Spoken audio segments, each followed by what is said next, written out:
আসসালামু আলাইকুম। আবারও হাজির হয়ে গেলাম আপনাদের মাঝে নতুন একটা রেসিপি নিয়ে। আজকে আমি দেখাবো খুব সহজ একটা রেসিপি, খুব সহজে কিভাবে পেঁপের ঘন্ট করা যায় সেটাই আজকে আমি আপনাদেরকে দেখাবো। গরম ভাত, রুটি, পরোটার সাথে কিন্তু একেবারেই জমে যাবে।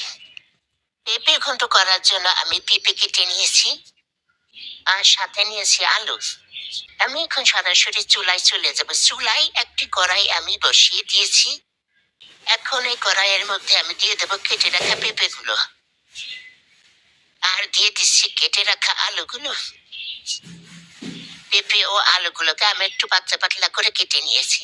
এখন দিয়ে দেবো অল্প পরিমাণ পেঁয়াজ কুচি, দিয়ে দেবো অল্প পরিমাণ রসুন কুচি, দিয়ে দেবো কাঁচামরিচ ফালি, দিয়ে দেবো পরিমাণ মতো লবণ।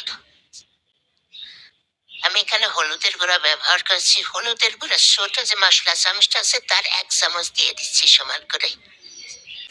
ধনিয়া গুঁড়া দিয়ে দিচ্ছি 1/2 চামচ। এখন পেঁপে ও আলু সিদ্ধ হওয়ার জন্য দিয়ে দিচ্ছি পরিমাণ মতো পানি। পানিটা এমন ভাবে দিতে হবে যাতে এই পানিতে পেঁপে ও আলু খুব সুন্দরভাবে সিদ্ধ হয়ে যায়। এখন এগুলোকে আমি একটু ভালোভাবে মিক্স করে নেব। এখন ঢাকনা দিয়ে ঢেকে দিয়ে আমি চুলাটা অন করে দেব। এখন ঢাকনা উঠিয়ে পেঁপে ও আলুগুলোকে আমি একটু নেড়ে চেড়ে দেব। মোটামুটি ভাবে চেষ্টা করবেন পেঁপে ও আলুটা সম্পূর্ণ সিদ্ধ হয়ে যাওয়া পর্যন্ত রান্না করে নেওয়ার। কারণ সমস্ত উপকরণ যদি আপনার ঠিক মতো সিদ্ধ না হয় তখন কিন্তু ঘন্টটা আর গাঢ় হবে না। এখন আমি চেক করে নেব আমার আলু ও পেঁপে সুন্দরভাবে সিদ্ধ হয়েছে কিনা। এই পেঁপে ঘন্ট কিন্তু খুব বেশি ঘন হবে না, একটু পাতলা পাতলা হবে। এখন আমি একটি বাটিতে আলু ও পেঁপেগুলো উঠিয়ে নিয়েছি।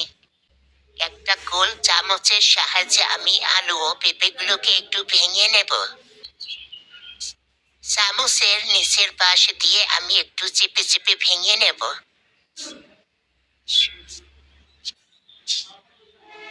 এখন কড়াইয়ের মধ্যে যে ঝোলটা ছিল সেটা আমি বাটির মধ্যে দিয়ে দেব। দেখুন কেমন হয়েছে। ঝোলটা আমি বাটির ভিতর দিয়ে দিয়েছি। এখন ফোড়নের জন্য চুলার উপর আবার কড়াই বসিয়ে দিয়েছি। ফোড়নের জন্য দিয়ে দিচ্ছি সরিষার তেল, দিয়ে দিচ্ছি রসুন কুচি,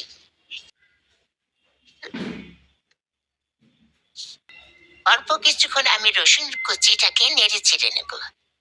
দিয়ে দিচ্ছি 2টা শুকনা মরিচ।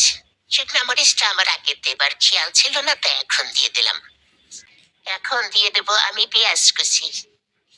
পেঁয়াজ কুচিটা দিয়ে আমি ব্রাউন কালার হয়ে আসা পর্যন্ত নাড়তে থাকবো। পেঁয়াজ ও রসুন ব্রাউন কালার হয়ে এসেছে। এখন এর মধ্যে দিয়ে দেব আমি একটা ডিম। ডিমটা দিয়ে একটু ভালোভাবে নেড়ে চেড়ে ডিমটাকে ভেজে নিতে হবে।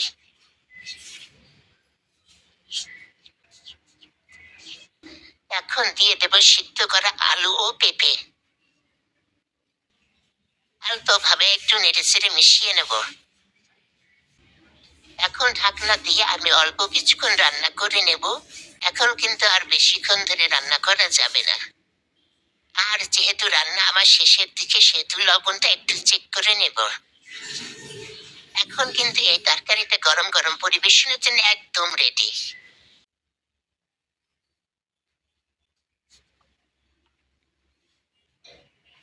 এই তরকারিটা আমি একটি বাটির মধ্যে সার্ভ করে নিয়েছি। ভিডিওটি ভালো লাগলে লাইক করবেন, কমেন্ট করবেন এবং সাবস্ক্রাইব করে আমার পাশে থাকবেন।